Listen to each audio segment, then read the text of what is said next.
അസ്സലാമലൈക്കും. ഇന്നത്തെ നമ്മുടെ വീഡിയോ എന്ന് പറയുന്നത് ഒരു ചപ്പാത്തിയുടെ വീഡിയോ ആണ്. അപ്പോൾ വളരെ സോഫ്റ്റായിട്ട് സിമ്പിളായിട്ട് എങ്ങനെ ഉണ്ടാക്കാമെന്നുള്ള വീഡിയോ ആണ് ഞാൻ കാണിക്കുന്നത്. ഇതിന് വേണ്ടിയിട്ട് 2 കപ്പ് ഗോതമ്പ് പൊടി ഞാൻ എടുത്തിട്ടുണ്ട്. അതിലേക്ക് ആവശ്യമായ ഉപ്പ് ഇട്ടതിന് ശേഷം ഒരു സ്പൂണോ എന്തെങ്കിലും വെച്ച് ഇതുപോലെ ഒന്ന് മിക്സ് ചെയ്ത് കൊടുക്കാം. ഉപ്പ് എല്ലാ ഭാഗത്തേക്കും സമാസമാവാൻ വേണ്ടിയിട്ടാണ്. ഇനി നമുക്കിതിലേക്ക് ചൂടുവെള്ളമാണ് നമ്മളിതിലേക്ക് ഒഴിച്ചു കൊടുക്കുന്നത്. കൈ തൊട്ടാൽ പൊള്ളുന്ന രീതിയിലുള്ള ചൂട് വേണം. ഇനി നമുക്ക് എന്ത് ചെയ്യാം, ഈ ചൂടുവെള്ളം കൊണ്ട് ഇതുപോലെ ഒന്ന് മിക്സ് ചെയ്യാം. ഓവർ തിളപ്പിക്കാനും പാടില്ല, എന്നാൽ ചൂട് വേണം. ആ ഒരു രീതിയിലുള്ള വെള്ളമാണ് നമ്മൾ എടുക്കുന്നത്. ഇനി നമുക്ക് എന്ത് ചെയ്യാം, ഇതൊന്ന് മിക്സ് ചെയ്യാം. അപ്പോൾ എല്ലാ ഭാഗത്തേക്കും ഒരുപോലെ ആവാൻ വേണ്ടിയിട്ടാണ് നമ്മളിങ്ങനെ മിക്സ് ചെയ്യണത്. അപ്പോൾ നമ്മൾ ഒന്നായിട്ട് വെള്ളം ഒഴിക്കാതെ കുറേശ്ശെ വെള്ളം ഒഴിച്ച് ഇതുപോലെ എന്ത് ചെയ്യണം, നമ്മളിത് മിക്സ് ചെയ്ത് കൊടുക്കണം. അപ്പോൾ ഇതിനകത്ത് നമ്മൾ മിക്സ് ചെയ്ത് അവസാനമാകുമ്പോൾ പൊടി ഒട്ടും തന്നെ ഉണ്ടാകാൻ പാടില്ല. നമ്മൾ നോക്കുമ്പോൾ പൊടിയില്ലാതെ എല്ലാ പൊടിയും വെള്ളമായിട്ട് മിക്സ് ചെയ്ത രീതിയിൽ വേണം നമ്മൾ എന്ത് ചെയ്യാൻ, ഇത് വെള്ളം കൊണ്ട് മിക്സ് ചെയ്ത് വെക്കാം. ഇങ്ങനെ നമ്മൾ ചെയ്യുകയാണെന്നുണ്ടെങ്കിൽ നമുക്ക് എന്ത് ചെയ്യാം, പെട്ടെന്ന് തന്നെ കുഴച്ചെടുക്കുകയും ചെയ്യാം. നല്ല സോഫ്റ്റ് ആയിട്ടുള്ള, നമ്മൾ ഒരു ദിവസം കംപ്ലീറ്റ് വെച്ചാലും പിറ്റേന്ന് രാവിലെ എടുക്കുമ്പോഴും ആ സോഫ്റ്റ്നെസ് തന്നെ ആ ചപ്പാത്തി ഉണ്ടാകും. അതാണ് നമ്മൾ ഇങ്ങനെ ഉണ്ടാക്കിയാലുള്ള ഗുണം. അപ്പം നിങ്ങൾക്ക് നോക്കിയാൽ തന്നെ അറിയാം, ഇതിനകത്തുള്ള എല്ലാ പൊടിയും തന്നെ വെള്ളമായിട്ടൊന്ന് മിക്സ് ആയിട്ടുണ്ട്. ഇനി ഞാനിത് കൈ വെച്ചാണെന്ന് കുഴച്ചെടുക്കുന്നത്.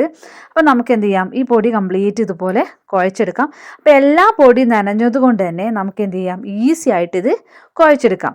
ഇനി ഇതിൽ വെള്ളം കുറവുണ്ടെങ്കിൽ നമ്മൾ അതിനനുസരിച്ച് നമ്മളെ കയ്യിലുള്ള ചൂടുവെള്ളത്തിൽ നിന്ന് കുറേശ്ശെ ഇതിലേക്ക് ഒഴിച്ച് ഇത് കുഴച്ചെടുക്കണം. അപ്പോൾ നമ്മൾ ശ്രദ്ധിക്കേണ്ടത് എന്താ വെച്ചാൽ, ഒത്തിരി നമ്മൾ ഒഴിക്കരുത്. കൈ കൊണ്ട് എടുത്തിട്ട് അതിനകത്തേക്ക് ഇങ്ങനെ വെള്ളം കുടഞ്ഞ് കുഴച്ചെടുക്കുകയാണ് ചെയ്യേണ്ടത്. അപ്പോൾ നമ്മൾ നിങ്ങൾക്ക് കാണുമ്പോൾ തന്നെ അറിയാം, നമുക്ക് പെട്ടെന്ന് ഇത് കുഴഞ്ഞ് കിട്ടുന്നുണ്ട്.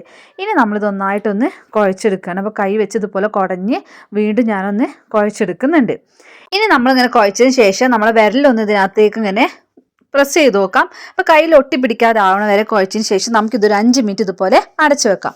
5 മിനിറ്റിന് ശേഷം നമ്മൾ വീണ്ടും എടുത്ത് ഇതുപോലെ കുഴയ്ക്കുമ്പോൾ ഒന്നും കൂടി സോഫ്റ്റ് ആയിരിക്കും. ഇതുപോലെ കൈ നനച്ച് നമ്മൾ ഇതുപോലെ ഒന്ന് കുഴച്ചെടുക്കാം. അപ്പം നിങ്ങൾക്ക് നോക്കിയാൽ മനസ്സിലാവും, നമ്മൾ ഇതിങ്ങനെ തുറക്കുമ്പോൾ ഒരു വല പോലെ ഉള്ളിനകത്ത് ഉണ്ട്.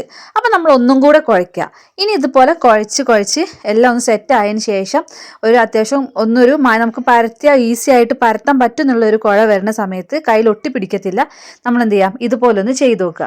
അപ്പം നിങ്ങൾക്ക് പ്രസ് ചെയ്യുമ്പോൾ മനസ്സിലാകും, ഉള്ളും പുറം ഒരുപോലെയാണ് ഉള്ളത്. ഒരു നെറ്റ് പോലെ ഒന്നുമില്ലാതെ ഇതുപോലെ സോഫ്റ്റ് ആയിട്ട് കിട്ടിയിട്ടുണ്ട്. ഇനി നമ്മൾ അതിൽ നിന്ന് കുറേശ്ശെ എടുത്തിട്ട് നമ്മൾ ഇതുപോലെ ഒന്ന് ഉരുട്ടി നമുക്ക് ആവശ്യമായ വലുപ്പത്തിലുള്ള ബോൾസ് ആക്കി വെക്കാം. ഓരോ ചപ്പാത്തിക്ക് വേണ്ട ബോൾസിൻ്റെ പരുവത്തിൽ ഇത് എടുത്തിട്ട് ഇതുപോലെ എല്ലാം തന്നെ ഒന്ന് നമുക്ക് ബോൾസ് ആക്കി വെക്കാം. അപ്പോൾ നമ്മൾ ഇനി പരത്താൻ വേണ്ടിയിട്ട് ബോൾ എടുക്കുമ്പം ഒരെണ്ണം എടുത്ത് ബാക്കി നമ്മൾ ഇതുപോലെ അടച്ചു വെക്കണം, അല്ലെങ്കിൽ ഡ്രൈ ആവും. ഇനി നമ്മൾ ഇതുപോലെ പൊടി ഇട്ടിട്ട് ഇത് പരത്തിയെടുക്കാം. പരത്തുന്ന സമയത്ത് നമ്മൾ ശ്രദ്ധിക്കേണ്ട കാര്യം എന്താ വെച്ചാൽ, നടുഭാഗം മാത്രം ഒരിക്കലും നമ്മൾ പരത്തരുത്. അങ്ങനെ വരുമ്പോൾ നടുഭാഗം കട്ടി കുറഞ്ഞും സൈഡ് കംപ്ലീറ്റ് കട്ടിയിലും വരും. ഇതുപോലെ നമ്മൾ ഓരോ സൈഡായിട്ട് റൗണ്ട് ചെയ്ത് പരത്തുമ്പോൾ നമുക്ക് നല്ല റൗണ്ടിലുള്ള ചപ്പാത്തി കിട്ടുകയും ചെയ്യും. അതുപോലെ തന്നെ എല്ലാ ഭാഗവും ഒരേ കട്ടിയിൽ കിട്ടും.